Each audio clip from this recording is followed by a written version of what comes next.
Baik, bismillahirrahmanirrahim. Assalamualaikum warahmatullahi wabarakatuh. Waalaikumsalam warahmatullahi wabarakatuh. Alhamdulillahirabbil alamin. Assalatu wassalamu ala asrofil anbiya'i wal mursalin wa ala alihi wa sahbihi rasulillahi ajma'in. Puji syukur tak lupa pula kita panjatkan atas kehadirat Allah Subhanahu wa taala yang telah memberikan kita kelimpahan rahmat serta kesehatan agar kita bisa mengikuti perkuliahan hari ini. Sholawat beriring salam tak lupa pula kita hadiahkan kepada baginda kita yaitu Nabi Muhammad SAW dengan melafazkan Allahumma sholli ala Sayyidina Muhammad wa ala ali Sayyidina Muhammad. Pada kesempatan kali ini kami dari kelompok 3 akan mempresentasikan mengenai perkembangan gagasan evolusi dari zaman Romawi, Yunani kuno sampai dengan zaman Renaissance. Adapun materi yang akan kami jelaskan yang pertama yaitu evolusi masa Romawi, yang kedua gagasan evolusi masa Yunani kuno, yang ketiga gagasan evolusi masa pertengahan, dan yang terakhir gagasan evolusi masa Renaissance.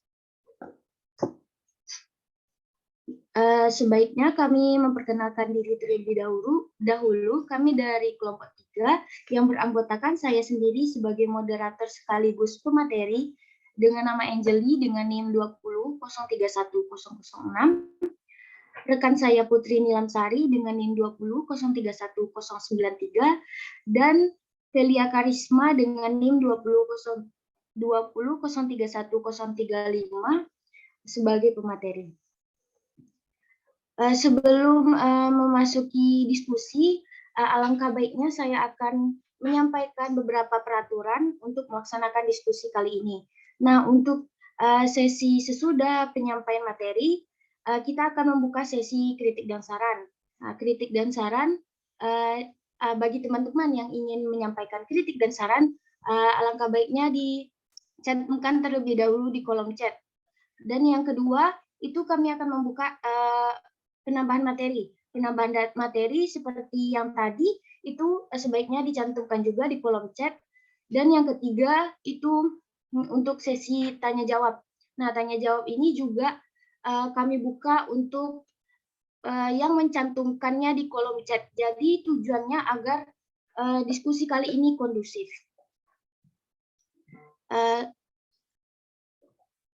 Lanjut, pada materi 1 dan materi 2 akan dijelaskan oleh Velia Karisma. Pada Velia, disilakan.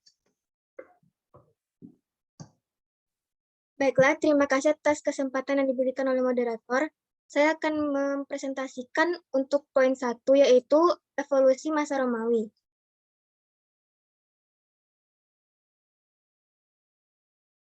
Evolusi masa Romawi itu terbagi menjadi 2, yaitu puisi oleh Lucretius yang berjudul De Natura, dan yang kedua ada tafsiran kitab Kejadian. Pada puisi Lucretius yang berjudul De Natura itu berisi puisi Lucretius merupakan sebuah syair di abad ke-1 sebelum Masehi yang menjelaskan filsafat Epikurean, yaitu penentang takhayul dan dewa pada rakyat Romawi. Puisi ini memberikan penjelasan terbaik yang masih ada dari gagasan-gagasan para filsuf aliran Epikuros Yunani.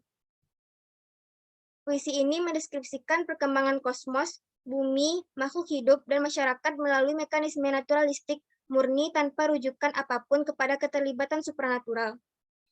Puisi ini pendekatannya berdasarkan prinsip-prinsip fisika.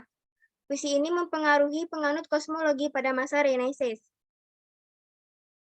Selanjutnya adalah tafsiran kitab Kejadian atau bisa disebut dengan kitab Taurat Perjanjian Lama pada abad ke-3 sebelum Masehi. Yang pertama ada Origenes Adamantios dari Alexandria. Ia merupakan seorang teolog gereja perdana dan seorang bapak gereja. Argumennya, tidak akan ada siang dan malam tanpa adanya matahari. Dan sesungguhnya, kejadian Adam yang memakan buah dan dipantau Allah menyimpan banyak sekali rahasia dan seharusnya dikaji secara lahiriah bukan harfiah. Dengan kata lain, Origenes menyatakan bahwa alam semesta ada penciptanya, dan untuk mengembangkan hal tersebut ada evolusi.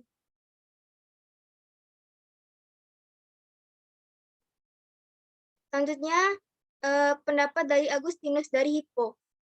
Ia merupakan seorang teolog gereja yang mengikuti pendapat Origenes bahwa kitab Kejadian tidak perlu ditafsirkan secara harfiah, melainkan secara lahiriah.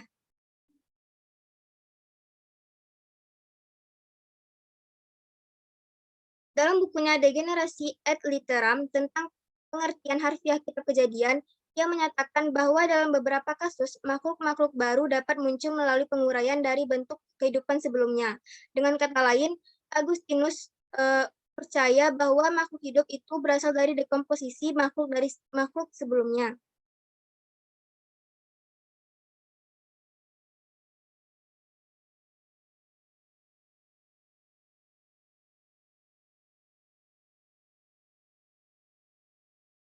Selanjutnya, gagasan evolusi masa Yunani kuno. Ada Thales pada abad ke-6 sebelum Masehi. Ia merupakan seorang ahli filsafat Yunani yang lebih menerapkan tafsiran ilmiah pada penelaahan gejala alam. Thales menyatakan bahwa air adalah prinsip dasar segala sesuatu. Air menjadi pangkal, pokok, dan dasar dari segala-galanya yang ada di alam semesta. Berkat kekuatan dan daya kreatifnya sendiri, tanpa ada sebab-sebab di luar dirinya. Air mampu tampil dalam segala bentuk, bersifat mantap dan tak dibinasakan. Menurut Thales, air sebagai sumber kehidupan. Sehingga dengan pemikiran yang demikian, Thales berargumen bahwa semua kehidupan berasal dari air. Selanjutnya ada Anaximander. Beliau merupakan ahli filsafat Yunani yang mengkaji tentang kejadian dan perubahan pada makhluk hidup. Argumen beliau berbunyi, makhluk hidup berasal dari lumpur yang dipanasi matahari. Pada mulanya muncul tumbuhan, lalu hewan, selanjutnya manusia. Dan spesies berevolusi untuk menciptakan spesies lain.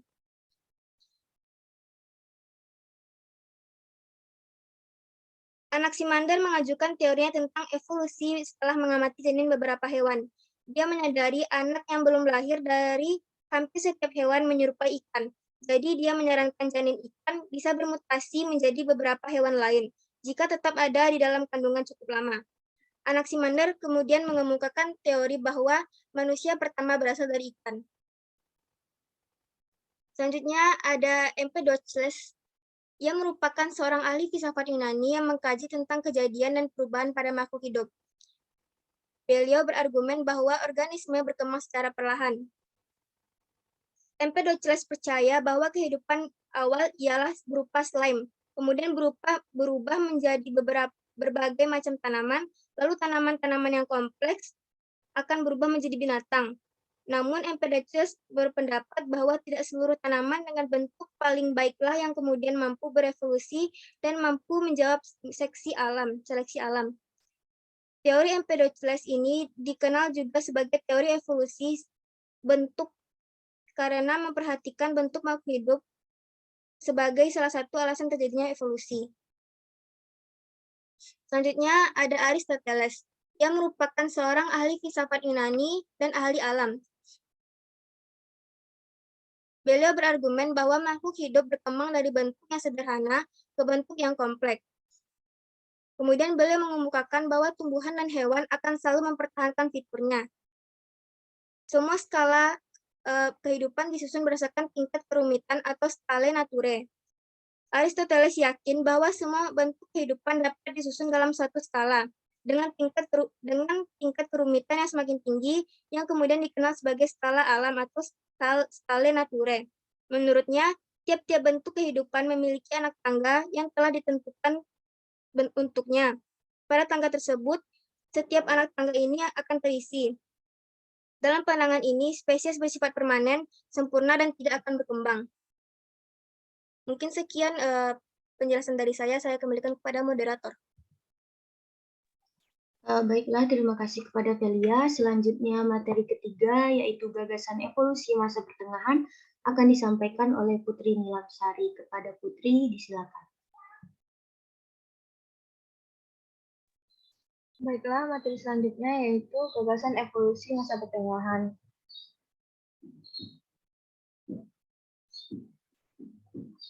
Pada abad pertengahan, periode sejarah di Eropa sejak bersatunya kembali daerah bekas kekuasaan Kekaisaran Romawi Barat di bawah perkara Raja Karmalek pada abad 5 hingga munculnya monarki nasional, dimulainya penjelajahan samudra, kebangkitan humanisme, serta reformasi Protestan.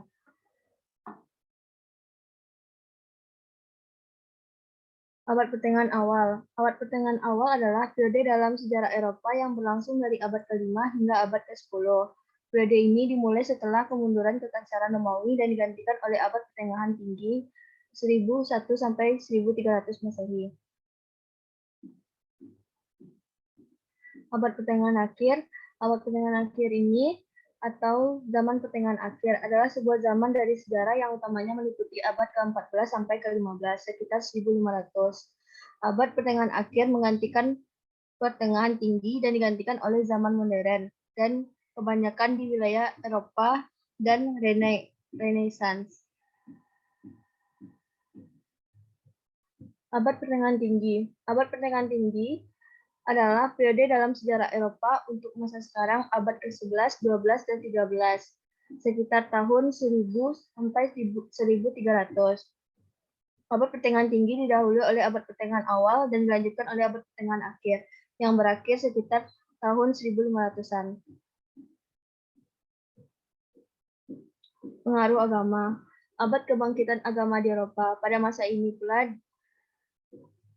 dibangun sistem perang salib untuk mempertahankan pemerintahan dari desakan pengaruh pemerintahan Islam dari Timur Tengah. Seorang kesatria atau krusade harus selalu membela keyakinan setiap kali terjadi pertempuran dalam perang suci, karena pemerintahan kemudian berada di bawah pengaruh keagamaan. Kondisi sosial. Saat itu kehidupan masyarakat Eropa sangat terikat pada doktrin gereja. Segala kegiatan kehidupan ditujukan untuk akhirat. Masyarakat kehilangan kebebasan untuk menentukan pribadinya dan kehilangan harga dirinya. Kehidupan manusia tidak tentram karena senantiasa diintip oleh intelijen gereja, sehingga menimbulkan sikap saling mencurigai dalam masyarakat. Kondisi budaya. Negara masyarakat di Eropa Barat lama mengalami banyak berbagai bencana akibat runtuhnya kehidupan Romawi. Ekonomi negara-negara kota lama terus-menerus menghilang satu demi satu. Kehidupan meningkatkan kekuatan di pedesaan dan bertumpu pada sektor pertanian. Ekonomi uang semakin tergeser oleh ekonomi domestik atau ekonomi pertanian karena aktivitas jual beli rendah. Bahan-bahan makanan dan barang-barang manufaktur rendah nilainya.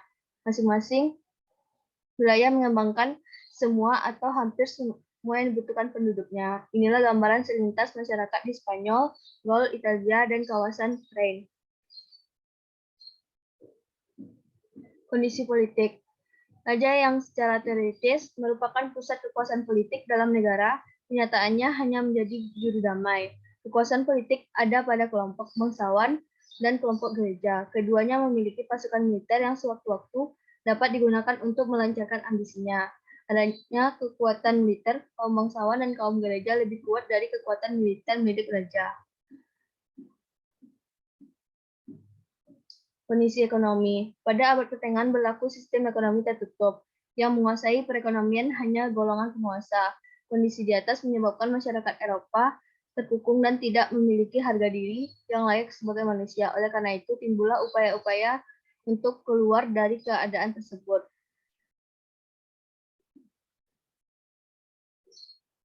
Baik, saya kembalikan kepada moderator. Terima kasih.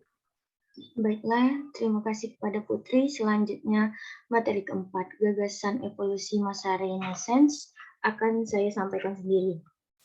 Di mana masa Renaissance itu mencapai titik puncaknya pada tahun 1500 atau sekitar abad ke-15 dan 16 Masehi.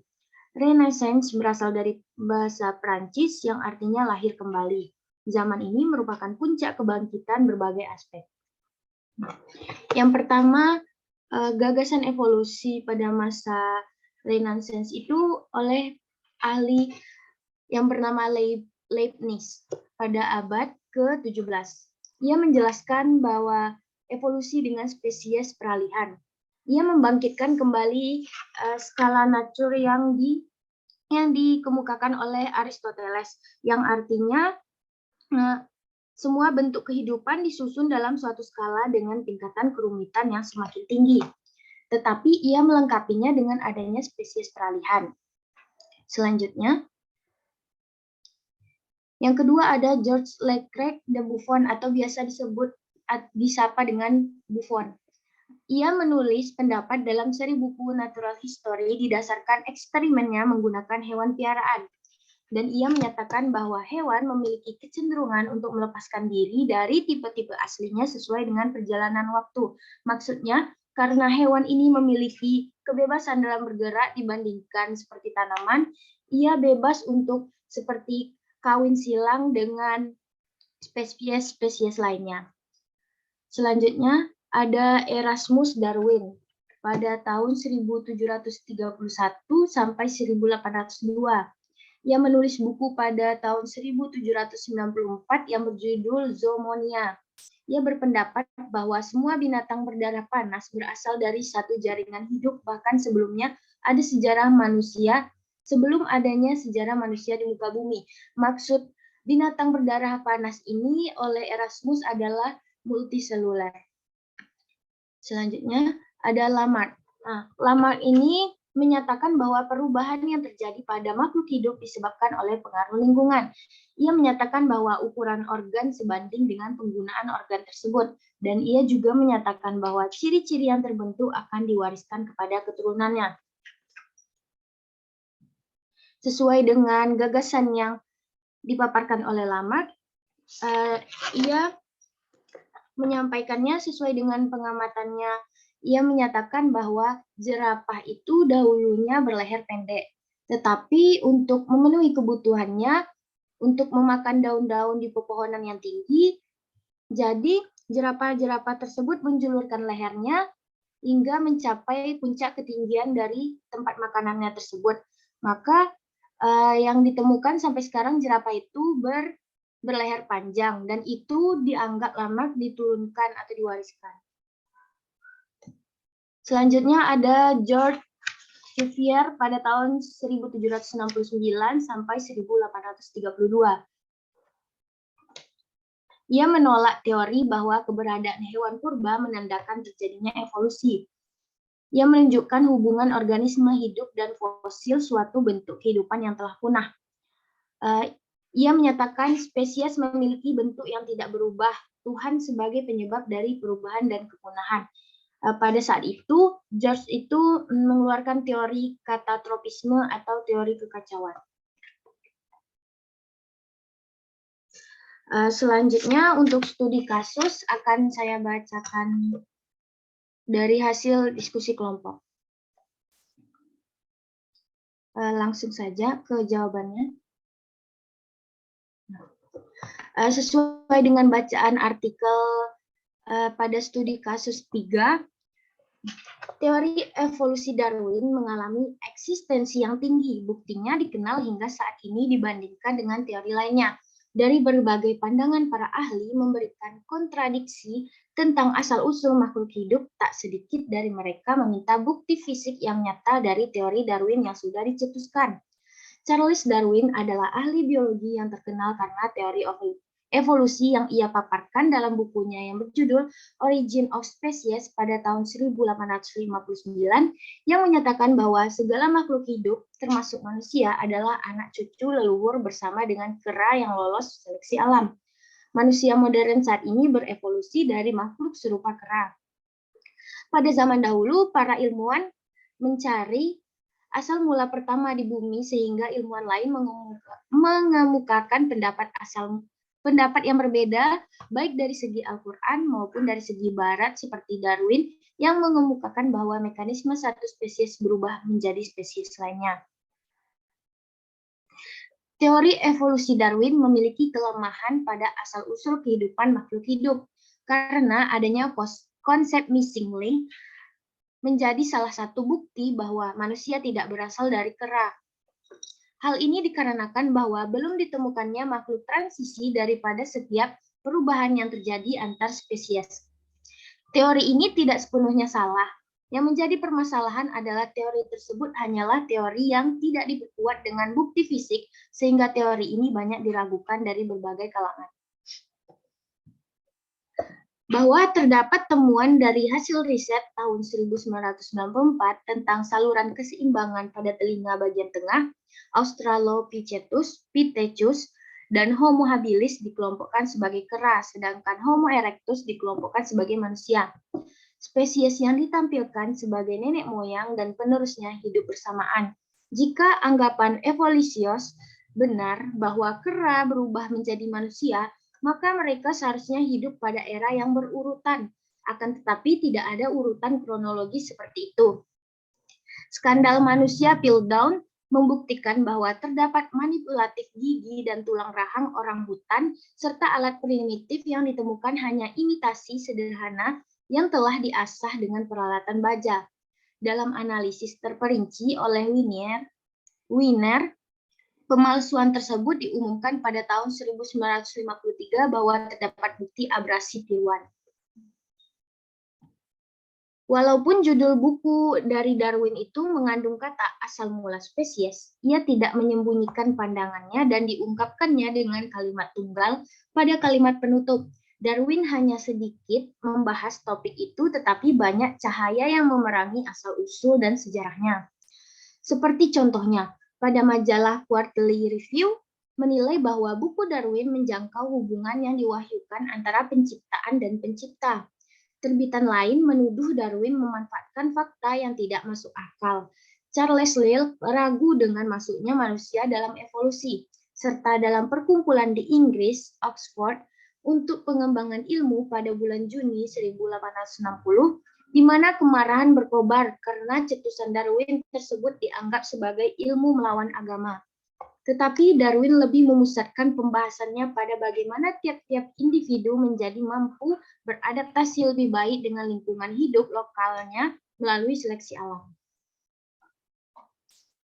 Teori evolusi Darwin menerangkan bahwa variasi terus berkembang dan variasi yang paling sesuai dengan alam akan lebih unggul bertahan hidup. Ada juga teori dari hereditas Mendel. Para ilmuwan pada abad 20 memahami bahwa terjadinya variasi berkaitan dengan penurunan sifat. Misalnya, variasi warna ungu atau putih pada bunga tanaman kacang kapri, ketika terjadi persilangan, maka pilihan variasi yang terjadi adalah hanya perpaduan antara dua sifat tersebut yang sangat memungkinkan karena melalui keturunan.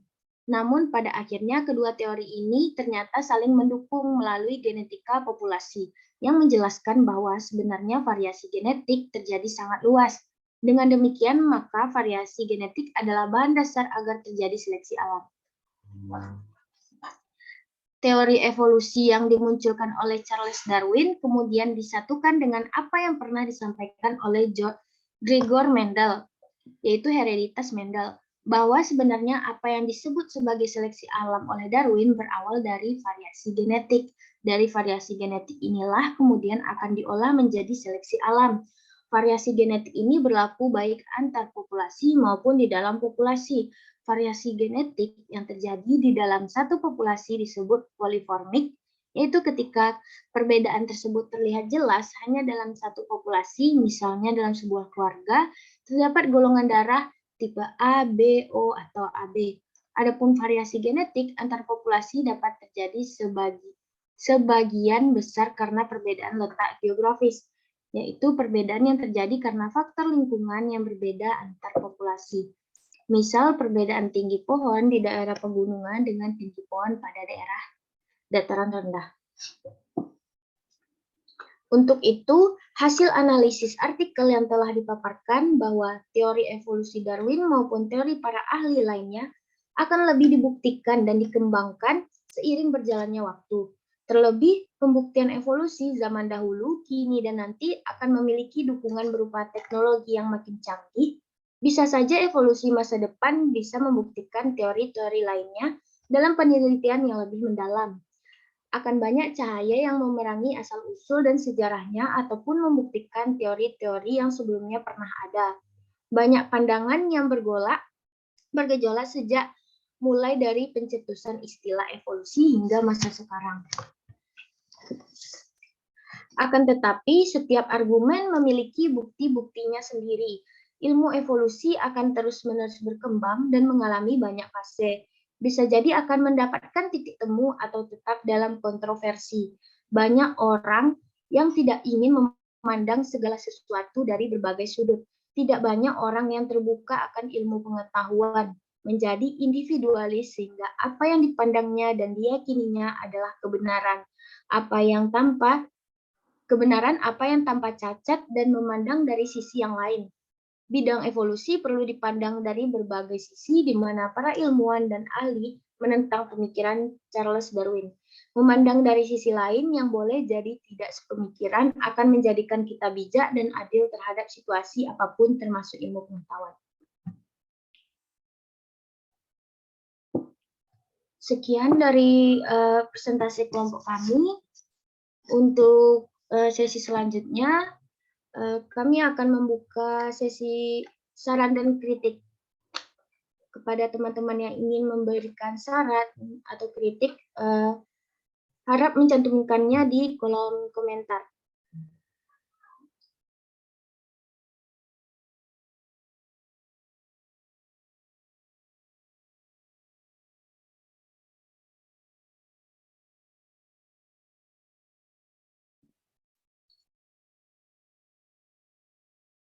Apakah tidak ada teman-teman yang ingin memberikan saran atau kritik?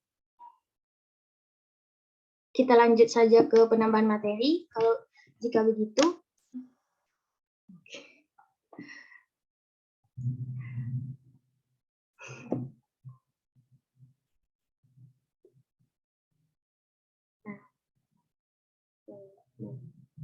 terima kasih sebelumnya teman-teman sudah mengimplementasikan peraturan diskusi dari awal tadi. Nah, untuk penambahan materi pertama akan disampaikan oleh Radifa. Kepada Radifa, disilakan. Baik, terima kasih sebelumnya moderator. Saya ingin menambahkan sedikit materi tentang gagasan evolusi zaman Yunani kuno. Yang pertama, teori Thales, yang menyatakan bahwa semua kehidupan berasal dari air. Teori Thales ini sesuai juga dengan yang dikemukakan oleh Al-Quran surat Al-Anbiya ayat 30 yang artinya, dan apakah orang-orang kafir tidak mengetahui bahwa langit dan bumi keduanya dahulu menyatu, kemudian kami pisahkan antara keduanya, dan kami jadikan segala sesuatu yang hidup berasal dari air. Maka mengapa mereka juga tidak beriman?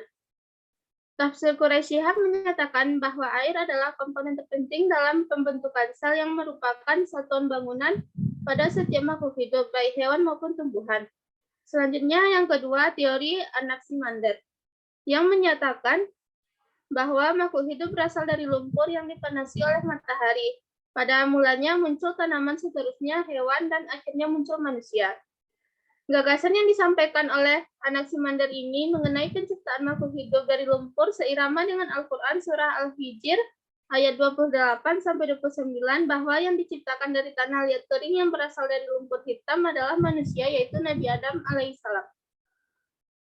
Selanjutnya, teori yang dikemukakan oleh Empedokles yang menyatakan bahwa beberapa organisme berkembang secara perlahan-lahan yang telah memformulasikan teori evolusi itu sendiri.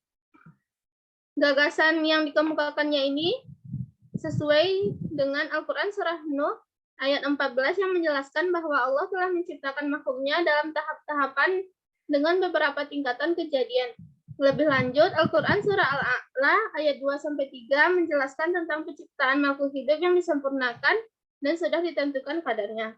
Dan yang terakhir, teori yang dikemukakan oleh Aristoteles yang menyatakan bahwa makhluk hidup berkembang dari bentuk yang sederhana ke bentuk yang lebih kompleks. Pendapat Aristoteles ini juga sesuai dengan Al-Quran surat Al-Infitar ayat 7-8 yang menjelaskan bahwa Allah telah menyempurnakan kejadian manusia dalam susunan tubuh yang seimbang. Sekian tambahan materi dari saya kembalikan kepada moderator. Terima kasih kepada Radifa atas penambahan materinya. Selanjutnya dipersilakan kepada Lailatul Rahmi. Terima kasih kepada moderator atas waktu yang telah diberikan. Baiklah, saya akan menambahkan sedikit materi, yaitu sejarah perkembangan evolusi dibagi menjadi 3 periode, yaitunya masa pra-Darwin, masa Darwin, dan masa pasca Darwin.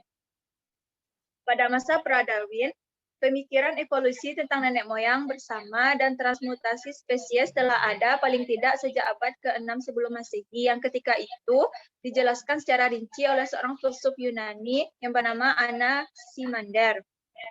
Beberapa orang dengan pemikiran yang sama meliputi Empedocles, Lucretius, biologiwan Arab, Al-Jahiz, filsuf Persia Ibnu Miskawah, Ikhwan As-Safa, dan filsuf Cina Zhuangzi.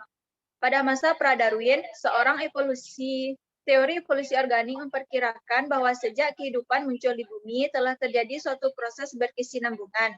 Organisme yang hidup berasal dari bentuk-bentuk sebelumnya. Variasi-variasi yang besar adalah sebagai hasil respon makhluk hidup terhadap perubahan lingkungan. Respon ini berupa perubahan struktur dan fungsi tubuh makhluk hidup yang kemudian dilangsungkan kepada generasi selanjutnya melalui suatu proses pewarisan sifat yang telah mengalami perubahan. Yang kedua adalah masa Darwin. Masa ini dikenal dengan masa seleksi alam. Organisme di bumi yang beraneka ragam merupakan hasil dari seleksi alam. Kondisi alam yang selalu berubah, baik yang berupa faktor hayati maupun non-hayati, adalah sebagai penyeleksi. Individu yang mampu menyesuaikan diri karena kuat, tahan penyakit, dan sebagainya terhadap perubahan alam akan dapat bertahan hidup. Sedangkan yang tidak akan mampu akan terseleksi sehingga mati. Struktur dan fungsi tubuh makhluk yang telah lolos dari seleksi merupakan sifat yang akan diwariskan kepada generasi berikutnya. Selanjutnya adalah masa pasca Darwin. Pada masa ini, masyarakat ilmiah lebih komunikatif dibandingkan pada masa sebelumnya, sehingga para ahli bisa melihat keterkaitan antara ilmu yang satu dengan ilmu yang lainnya.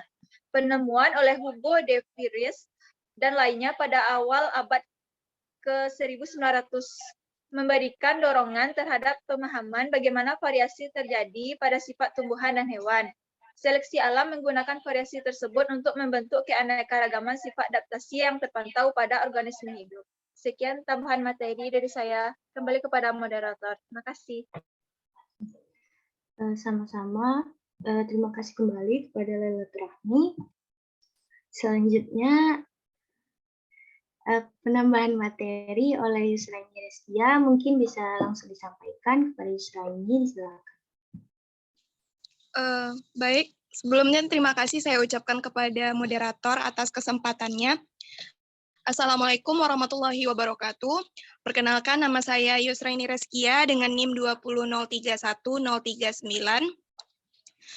Mungkin teman-teman juga sudah bisa melihat tambahan materi dari saya, cuman untuk mempertegasnya mungkin saya dapat mengulang kembali apa tambahan materi yang telah saya berikan.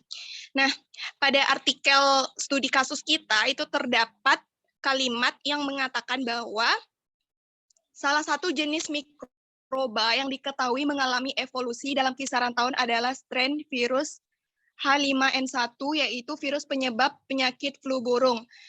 Nah, data menunjukkan bahwa virus H5N1 yang pertama kali menyebabkan kematian di Indonesia yaitu pada tahun 2005, setelah sebelumnya ditemukan di Hong Kong tahun 1997, mengalami perubahan yaitu menjadi virus H7N4.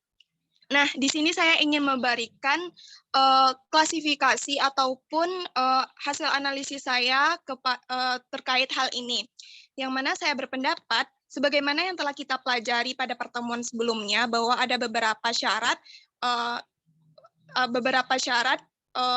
terjadinya evolusi. Salah satunya yaitu terjadi pada makhluk hidup, sedangkan virus bukanlah makhluk hidup. Oleh karena itu saya berpendapat bahwa saya menentang apa yang dikatakan di dalam artikel tersebut, yang mana ia mengatakan bahwa terjadi evolusi karena perubahan virus tadi.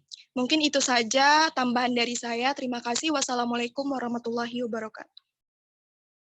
Waalaikumsalam warahmatullahi wabarakatuh. Terima kasih kepada ini. Masih ada ya teman-teman yang ingin menambahkan materi. Selanjutnya,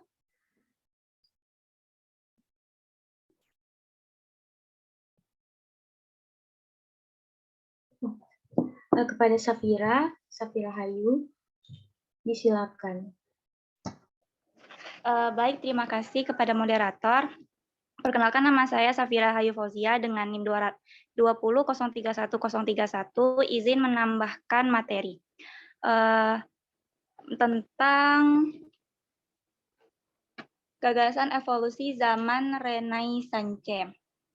Renaissance adalah gerakan perubahan besar di Eropa yang terjadi setelah abad pertengahan. Istilah Renaissance berasal dari bahasa Latin, yaitu renaître, yang terdiri dari dua kata, yakni re berarti kembali dan natre berarti lahir. Dalam sejarah Eropa, periode ini berlangsung antara abad ke-14 hingga abad ke-17. Kata Renaissance sendiri berasal dari bahasa Perancis yang artinya terlahir kembali. Secara umum, Renaissance digambarkan sebagai penghubung antara abad ke-8 atau Dark Ages dan zaman modern di mana budaya, seni, politik, ekonomi mengalami perkembangan pesat. Selain itu, beberapa pemikir, penulis, negarawan, ilmuwan, dan seniman terhebat dalam sejarah lahir di periode ini. Dengan begitu, Renaissance dapat diterjemahkan sebagai masa terlahir kembali. Salah satu dampak besar yang dirasakan Indonesia adalah adanya invasi bangsa Barat. Kegiatan invasi ini dipengaruhi oleh beberapa hasil penemuan pada masa Renaissance ini, di antaranya mesin cetak oleh Johann Gutenberg, senjata api, dan kompas untuk menentukan arah mata angin dalam pelayaran. Sekian, terima kasih. Dikembalikan moderator. Terima kasih kembali kepada Safira. Selanjutnya, kepada Hasna yang ingin menambahkan materi. Pada Hasna, disilakan. Terima kasih sebelumnya kepada moderator. Mohon maaf saya tidak bisa menghidupkan kamera. Saya akan langsung saja untuk menambahkan terkait dengan studi kasus kita. Studi kasus kita kan membahas tentang analisis artikel, teori evolusi Darwin dulu kini dan nanti. Nah, dari perspektif saya sendiri, berkaitan dengan teori ini telah banyak memberikan pandangan baru kepada kita mengenai konsep evolusi, tentang bagaimana penciptaan itu muncul. Terus hal ini juga tentunya sering menjadi perdebatan di kalangan agamawan. Kemunculan teori dan perkembangan evolusi ini seharusnya, maksud saya, kemunculan dari perkembangan teori evolusi ini sebenarnya tidak bertujuan untuk meragukan keberadaan agama atau sebuah kepercayaan di kalangan masyarakat. Akan tetapi, mungkin perdebatan yang terjadi ini karena disebabkan oleh keterbatasan dari ilmu kita sendiri. Sekarang masa sudah modern, sudah masuk kepada masa evolusi modern. Sudah banyak sarana dan prasarana serta beberapa kajian-kajian yang dapat mendukung kemajuan dari teori evolusi yang dicetuskan oleh Darwin. Di zaman era sosial dan teknologi 5.0 ini, telah banyak perkembangan sistem komputerisasi dan informatika yang telah berhasil menuntun ilmu pengetahuan untuk dapat menemukan bukti-bukti tentang kehidupan di masa lampau. Hingga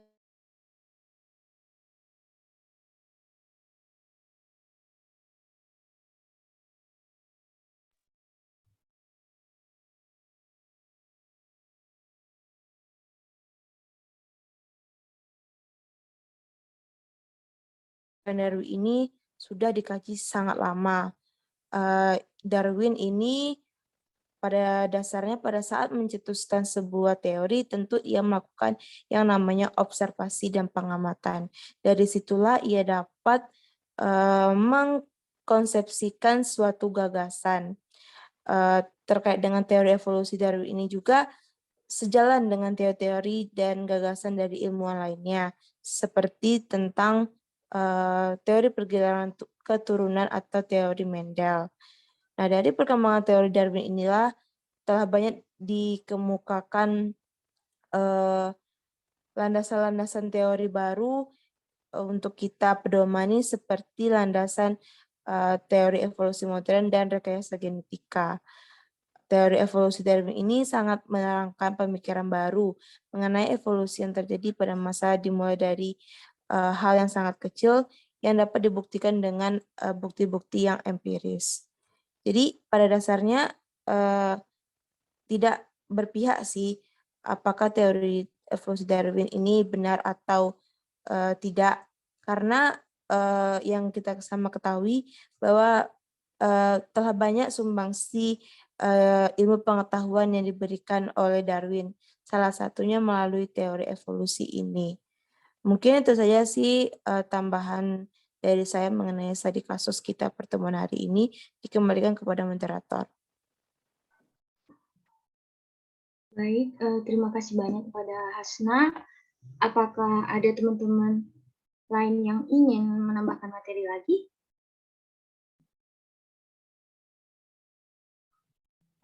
Nah, sepertinya tidak. Lanjut ke sesi tanya jawab. Yang izin bertanya sudah tercantum di kolom chat.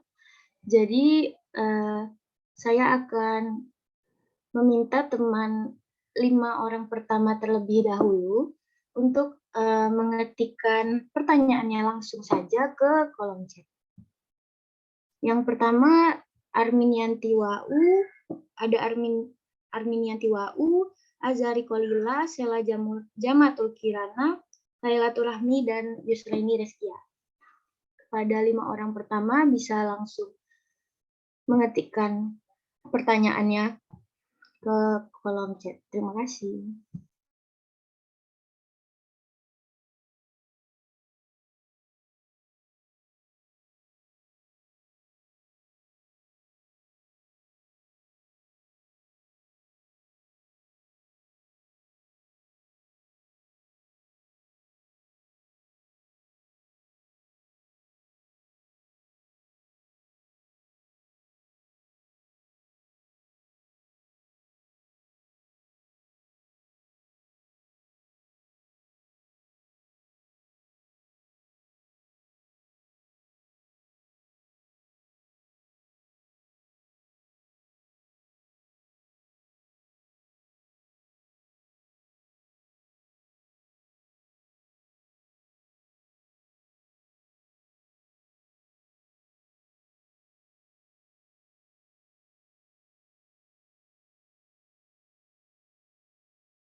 Sembari menunggu 2 pertanyaan lagi dari Arminianti Wau dan Sela Jamatul Kirana, izinkan kami untuk mencari jawabannya terlebih dahulu pada teman-teman.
Baiklah, langsung saja kepada rekan saya Putri Nilamsari akan menjawab pertanyaan dari Sela Jamatul Kirana.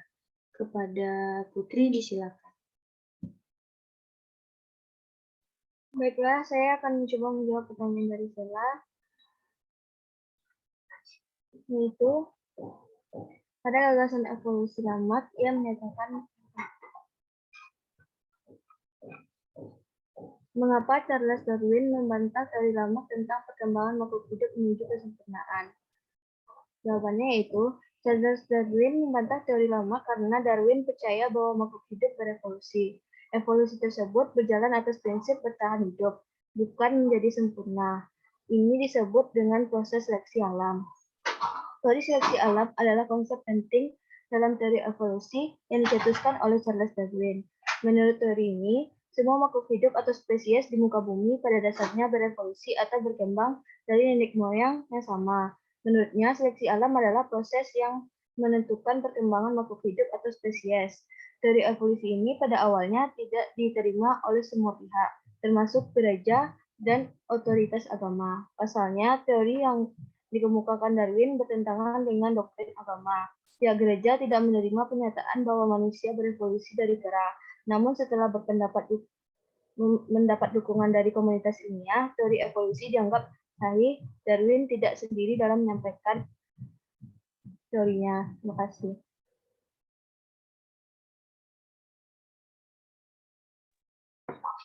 Baiklah, terima kasih kepada Putri Nilamsari. Pada teman-teman, apakah ada yang ingin menambahkan jawaban?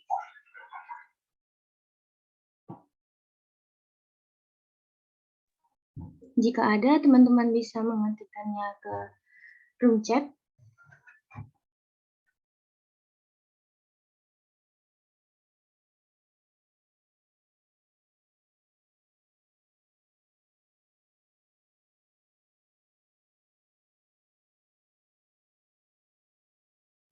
Nah, sepertinya tidak ada. Saya kembalikan kepada Sela. Apakah Sela menerima jawaban dari Putri Nilamsari? Insya Allah saya menerima jawabannya. Terima kasih kepada Sela. Selanjutnya pertanyaan dari Yusraini Restia akan dijawab oleh Velia Karisma. Kepada Velia disilakan. Baik, terima kasih atas waktu yang diberikan oleh moderator. Saya akan menjawab pertanyaan dari Yusraini Restia, yaitu berdasarkan artikel di Kasus, dikatakan bahwa teori Darwin mengatakan kata evolusi lebih tepat digunakan dalam menjelaskan keberagaman makhluk hidup daripada kata revolusi. Berdasarkan konsep dan definisinya, evolusi diketahui sebagai perbedaan yang terjadi secara bertahap dan pelan-pelan, sementara revolusi dianggap sebagai perbedaan yang dramatis, terjadinya secara tiba-tiba dan menyeluruh. Pada umumnya, evolusi dianggap sebagai perubahan yang terjadi sebagai bawaan populasi biologis pada generasi berikutnya. Sedangkan revolusi merupakan perubahan tatanan sosial atau pemerintahan yang terjadi yang menggunakan persetujuan dan perubahan yang baru. Evolusi merupakan kemajuan atau perubahan yang terjadi secara stabil dan lambat, sementara revolusi merupakan perubahan ekstrim yang total dan tiba-tiba dalam kehidupan. Contoh evolusi misalnya saja, evolusi manusia. Ada berbagai macam teori tentang perubahan perilaku dan kondisi fisik manusia. Contohnya pada zaman dahulu bisa kita lihat itu tinggi manusia itu mencapai beratus meter, sedangkan tinggi manusia sekarang hanya sekitar 1-2 meter. Mungkin sekian jawaban dari saya serahkan kembali kepada moderator. Baiklah, terima kasih kepada Velia. Kepada teman-teman, ada yang ingin menambahkan jawaban? Jika ada, teman-teman bisa mengetikkannya di kolom. Nah, kepada Lailatul Rahmi, disilakan. Terima kasih sebelumnya kepada moderator atas waktu yang diberikan. Saya ingin menambahkan sedikit jawaban. Evolusi itu adalah perubahan yang terjadi pada makhluk hidup dalam waktu tertentu, terjadi dalam skala populasi dan diwariskan kepada keturunannya. Misalnya dari evolusi ini adalah tentang burung finch di Kepulauan Galapagos. Burung finch mengalami evolusi di Kepulauan Galapagos karena perbedaan jenis makanan yang ada pada pulau tersebut. Burung finch mulanya adalah burung pemakan biji. Namun di pulau tersebut terbatasnya biji-bijian membuat terjadi perubahan jenis makanan yang berdampak pada bentuk paruhnya. Burung finch melakukan proses adaptasi morfologi sehingga terjadi perubahan bentuk paruh yang dimiliki. Sedangkan revolusi itu terjadi dalam waktu yang sangat singkat. Misalnya adalah revolusi industri. Revolusi industri terjadi pada periode sekitar 700 pada tahun 1760 sampai 1850, di mana terjadinya perubahan secara besar-besaran di bidang pertanian, manufaktur, pertambangan, transportasi, dan teknologi, serta memiliki dampak yang mendalam terhadap kondisi sosial, ekonomi, budaya di dunia. Revolusi industri menyebabkan terjadinya perkembangan besar-besaran yang terjadi pada semua aspek kehidupan manusia. Singkatnya, revolusi industri adalah masa di mana pekerjaan manusia di berbagai bidang mulai digantikan oleh mesin. Sekian dari saya. Saya kembalikan kepada moderator. Terima kasih banyak kepada Lailatul Rahmi atas tambahan jawabannya. Ada teman lain, ada yang ingin menambahkan jawaban juga?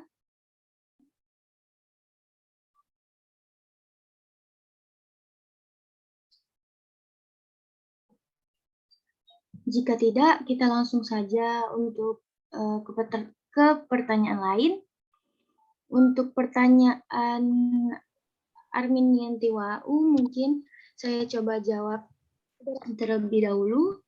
Pertanyaannya, dari materi tentang sejarah perkembangan evolusi, kita dapat melihat bahwa ada beberapa gagasan dan teori yang telah dikemukakan oleh para ilmuwan, dan banyak perdebatan gagasan maupun teori mengenai evolusi.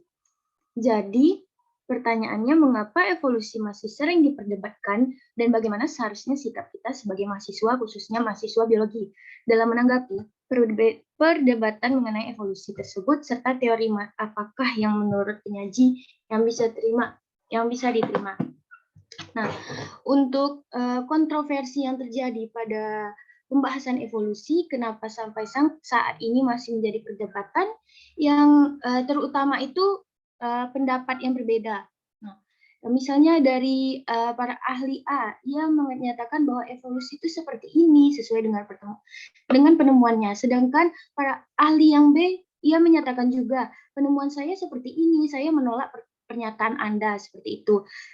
Dari pendapat serta eksperimen yang tiap waktu berkembang pesat, pembuktian orang-orang setelah teori-teori yang dicetuskan.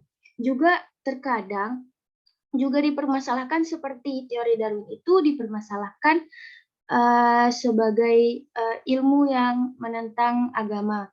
Nah, ada juga karena perbedaan kepercayaan, perbedaan pendapat, dan perbedaan penemuan. Selanjutnya, bagaimana sikap kita sebagai mahasiswa menanggapi perdebatan. Yang pertama, menurut saya, kita tidak bisa melihat satu sudut pandang. Nah, evolusi ini harus melihat berbagai macam sudut pandang, di mana sudut pandang itu tidak sedikit mengenai evolusi. Jadi kita harus lebih rinci atau lebih luas lagi memahami bagaimana teori-teori yang lainnya. Bisa kita analisis, bandingkan yang masuk di ilmu pengetahuan tapi tidak menyimpang ke kepercayaan kita. Nah, selanjutnya teori apakah yang menurut penyaji yang bisa diterima? Kalau pribadi dari saya sendiri, saya menerima teori dari gagasan evolusi dari Lamarck yang tentang seleksi alam itu. Nah, kenapa saya menerimanya? Karena pada kehidupan nyata sekarang saja kita bisa lihat apa yang dinyatakan oleh Lamarck tadi, bahwa kita itu siapa yang bisa menyesuaikan kehidupan dengan lingkungan akan tetap bertahan. Jika tidak, ia akan terseleksi. Kita bisa lihat dari kehidupan kita pribadi, kan? Dari kehidupan kita pribadi, jika kita tidak bisa menyesuaikan diri dengan lingkungan, kita akan tersingkirkan. Mungkin saya menerima teori dari lama tentang seleksi tersebut. Namun untuk teori-teori lainnya saya belum bisa mengatakan menerima atau menolak karena studi literatur yang saya baca itu juga belum luas. Seperti yang dikatakan tadi, evolusi tidak bisa dikemukakan dengan satu sudut pandang. Mungkin begitu pendapat dari saya. Apakah ada teman lain yang ingin menyampaikan atau menambahkan jawaban? Izin berbicara moderator. Lanjut saja, Hasna. Sebelumnya mohon maaf moderator, izin menyanggah. Jadi moderator bilang terkait dengan teori evolusi larmat mengenai seleksi alam. Setahu yang saya baca dari artikel yang telah kita analisis itu teori itu berlaku itu mengenai perubahan adaptasi akibat lingkungan dan penggunaan organ.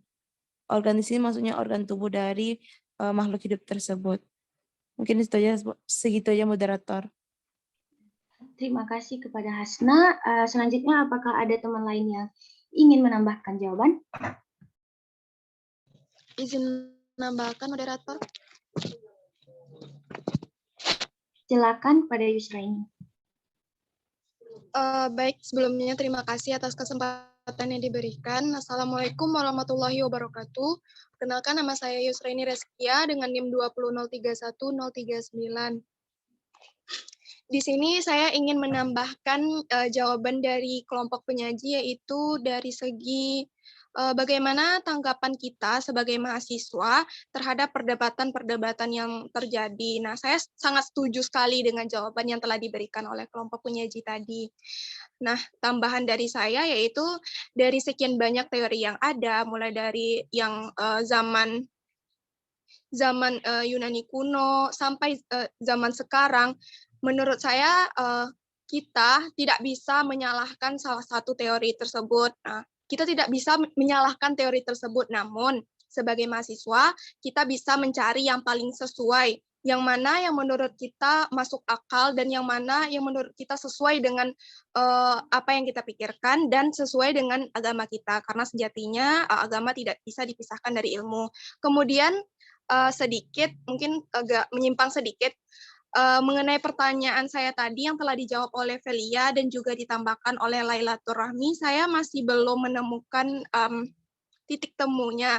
Yang mana tadi Velia mengatakan tentang penjelasan dari evolusi dan revolusi dan menyebutkan contoh-contohnya, begitu juga dengan Lailatul Rahmi. Namun di sini saya menegaskan apakah menurut kelompok penyaji bahwa keberagaman makhluk hidup itu memang termasuk evolusi atau termasuk revolusi. Mungkin itu saja. Saya kembalikan kepada moderator. Terima kasih. Terima kasih kepada Yusraini atas tambahan jawaban serta tanggapan pertanyaan. Mungkin untuk penegasan pertanyaan dari Yusraini tadi akan kami diskusikan lagi. Kami lanjut ke pertanyaan Lailatul Rahmi. Moderator mau menambahkan. Izin menambahkan. Maaf teman-teman, yang kepada Vivi terlebih dahulu ingin menambahkan jawaban. Terima kasih moderator. Saya izin menambahkan pertanyaan dari Armi, yaitu mengapa evolusi sering diperdebatkan dan bagaimana sikap kita sebagai mahasiswa. Kalau menurut saya sendiri, sikap kita sebagai pelajar dalam menanggapi hal ini adalah bahwa ilmu itu saling melengkapi dan saling berhubungan. Dan ilmu dengan imam itu juga sejalan. Dalam mengungkap pencipta manusia, selain menggunakan kitab suci Al-Quran, kita juga menggunakan sumber-sumber lain atau ilmu sains lainnya. Sebuah teori evolusi mencoba dan menelaah eksistensi manusia melalui proses perubahan secara evolusif. Evolusi dianggap bertentangan dengan dalil yang kitab suci yang kita ketahui itu adalah pro kontra terjadi dalam teori evolusi yang tidak bisa kita hindari.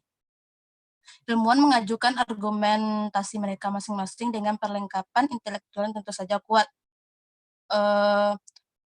Menurut Al-Akad seperti yang dikutip dari Quraisy Shihab bahwa Al-Quran membuka jalan selebar-lebarnya untuk meneliti dan merenungkan segala sesuatu, termasuk penelitian tentang penciptaan manusia. Al-Quran tidak merintangi jalan yang hendak ditempuh oleh manusia untuk mengetahui sesuatu yang bermanfaat.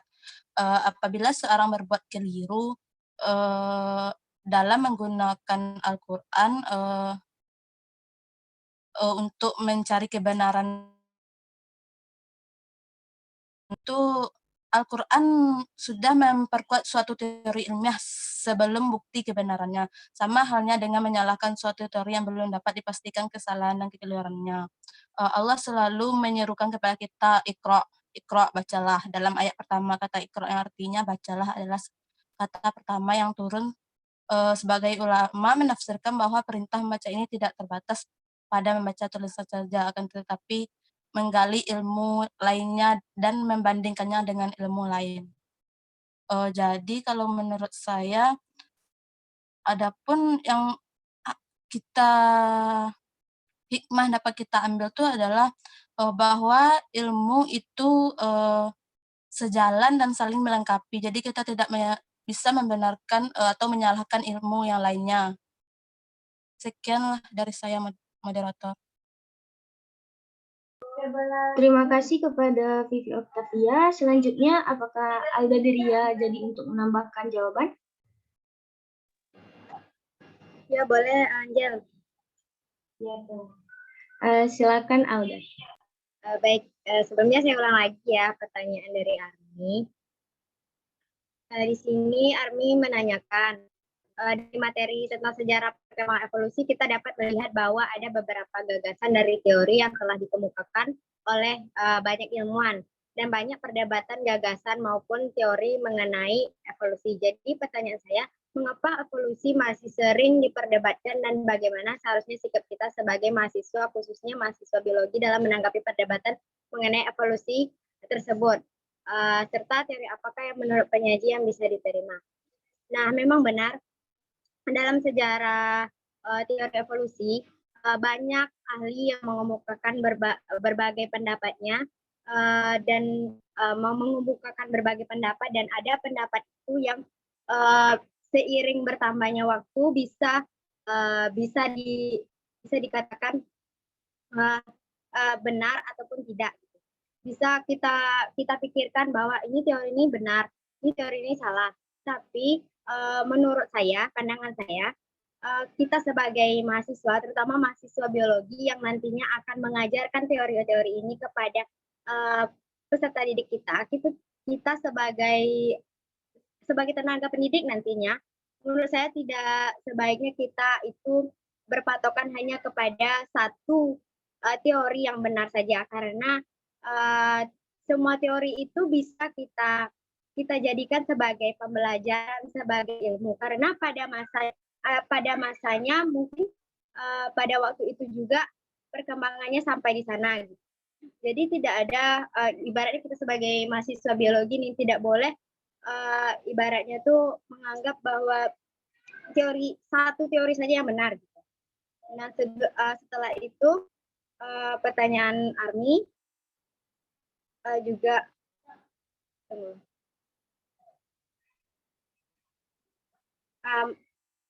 ya mungkin itu tambahan dari saya, jadi sudah terjawab semua. Terima kasih kepada Alda. Apakah ada teman lain yang ingin menambahkan jawaban dari pertanyaan Armi? Sepertinya tidak. Saya kembalikan kepada Arminianti Wau. Baik, terima kasih atas jawaban kelompok penyaji dan tambahan jawaban dari teman-teman semua. Saya dapat mengerti. Terima kasih. Terima kasih kembali kepada Arminianti Wau. Selanjutnya, pertanyaan dari Lailatul Rahmi akan dijawab oleh Velia. Pada Velia, disilakan. Baiklah, terima kasih moderator. Untuk saya akan menjawab pertanyaan dari Lailatul Rahmi. Yang pertanyaannya adalah, apa saja gagasan evolusi pada masa pertengahan serta tokoh-tokoh yang mengemukakannya. Jadi dari literatur yang saya baca, pada evolusi masa pertengahan itu terdapat dua sudut pandang, yaitu dari filsafat Islam dan filsafat Kristen. Kalau filsafat Islam itu ada tokohnya Al-Jahiz, dalam bukunya Al-Hayawan, dia menuliskan deskripsi mengenai rantai makanan.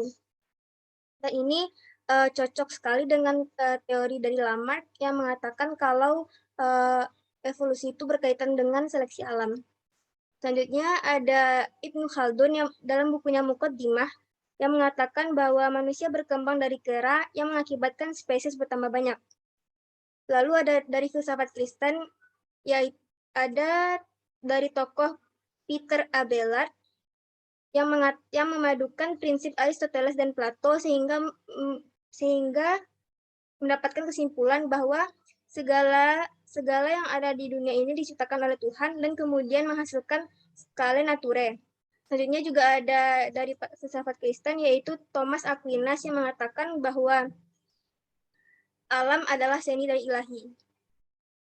Itu adalah kata lain dari teori penciptaan. Mungkin sekian jawaban dari saya kembalikan kepada moderator. Terima kasih kepada Velia. Untuk teman-teman, apakah ada yang ingin menambahkan jawaban dari pernyataan Velia?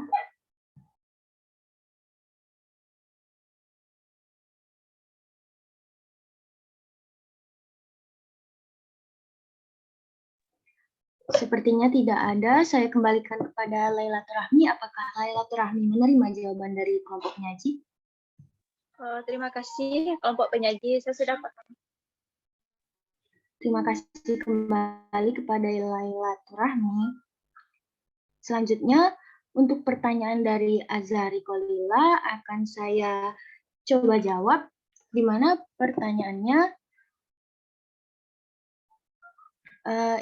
penjelasan mengenai gagasan dari Lamarck bahwa ukuran organ sebanding dengan penggunaan organ tersebut. Dan apa contohnya? Nah, berdasarkan gagasan Lamarck tersebut, disebut dengan prinsip digunakan dan tidak digunakan.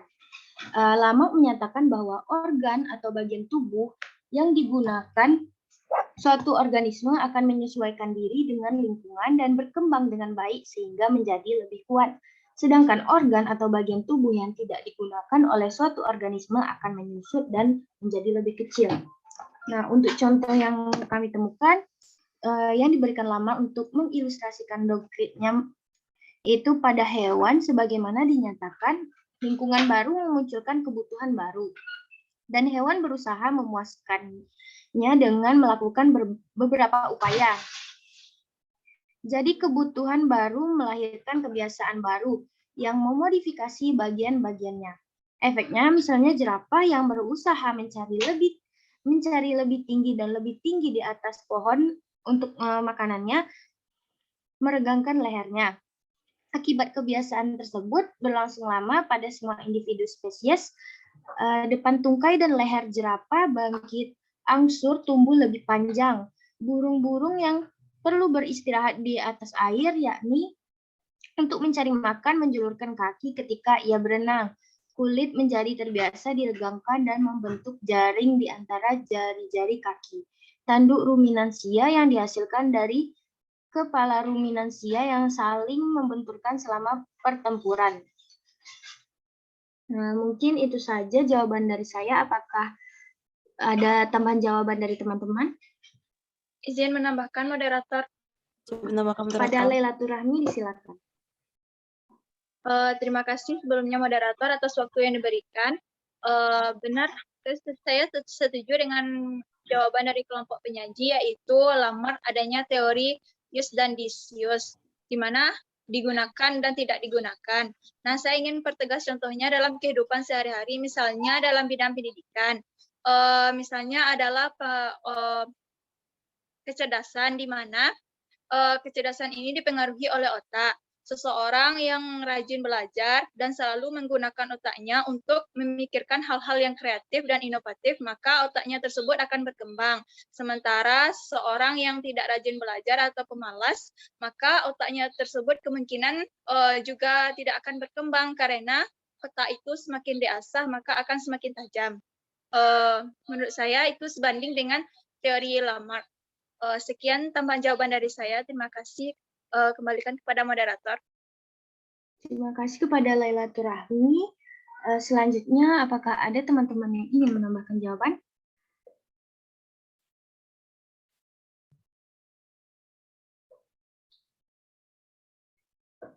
Sepertinya tidak ada. Saya kembalikan kepada Azari. Apakah Azari menerima jawaban dari tambahan Lailatul Rahmi dan kelompok penyaji?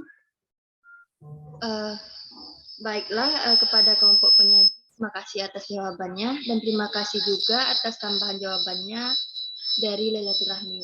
Insya Allah saya sudah mengerti dengan jawabannya. Terima kasih pada Azari. Selanjutnya, untuk pertanyaan tadi oleh Yusraini Reskia akan coba dijawab oleh Velia Karisma. Pada Velia, disilakan. Baik, terima kasih atas waktu yang diberikan moderator.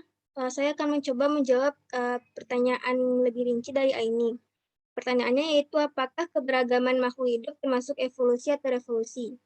Nah, jadi menurut saya untuk keberagaman makhluk hidup itu tuh akibat dari evolusi dan juga revolusi. Kalau evolusinya contohnya tuh kayak kepunahan dari dinosaurus yang memakan waktu begitu lama berabad-abad. Sedangkan untuk revolusi itu contohnya keberagaman makhluk hidup akibat dari rekayasa genetika. Mungkin itu jawaban dari saya kembalikan kepada moderator. Kepada teman-teman, apakah ada yang ingin menambah jawaban dari Velia Karisma? Langsung saja kepada Yusraini, bagaimana pendapatnya mengenai jawaban dari Velia?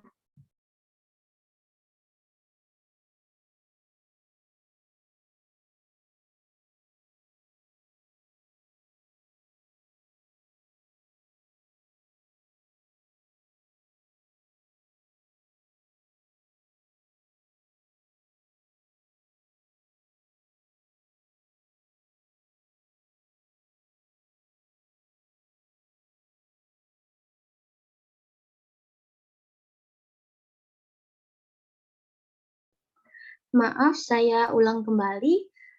Bagaimana menurut Yusraini atas jawaban dari Velia Karisma? Baik, terima kasih atas jawaban yang diberikan. Insya Allah saya paham. Terima kasih banyak kepada Yusraini Reskia.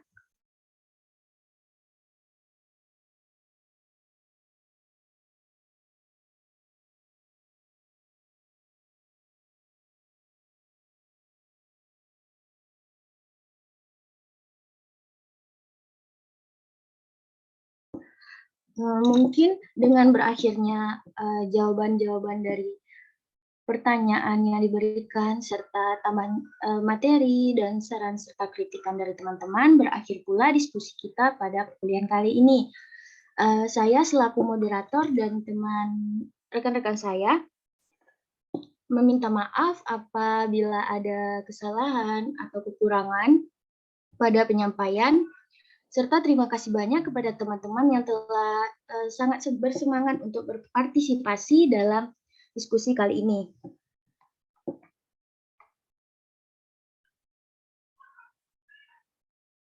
Jika ada pertanyaan-pertanyaan lain yang ingin teman-teman sampaikan, bisa teman-teman cantumkan di e-learning. Mungkin itu saja dari kelompok 3. Sebelum kita menutup diskusi kali ini, alangkah baiknya kita membaca doa penutup majelis. Bismillahirrahmanirrahim. Subhanakallahumma wa bihamdika asyhadu an la ilaha ilaha illa anta astaghfiruka wa atubu ilaik. Terima kasih kepada teman-teman. Assalamualaikum warahmatullahi wabarakatuh. Waalaikumsalam warahmatullahi wabarakatuh. Terima kasih. Terima kasih moderator, terima kasih penyaji. Terima kasih banyak teman-teman.